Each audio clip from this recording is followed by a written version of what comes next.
গাছ আজকে আমরা চলে আসছি আমাদের ছোট্ট ছাদ বাগানে।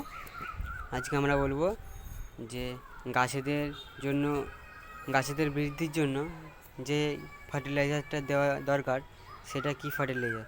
তো চলে আসছি গোবর ভিজানো পানি নিয়ে। এটা ছেঁকে আমরা জলের মধ্যে দিয়েছি, দেখতে পাচ্ছেন। তো চলুন দেখা যাক কী করে আমরা এটাকে দিই। প্রথম কথা হচ্ছে আপনারা এটাকে স্প্রে বোতলে ভরেও দিতে পারবেন, আর দ্বিতীয় কথা হচ্ছে এটা আপনারা গাছের গোড়াতেও দিতে পারবেন। তো চলুন দেখা যাক কী করে এটা আমরা দেওয়া যায়।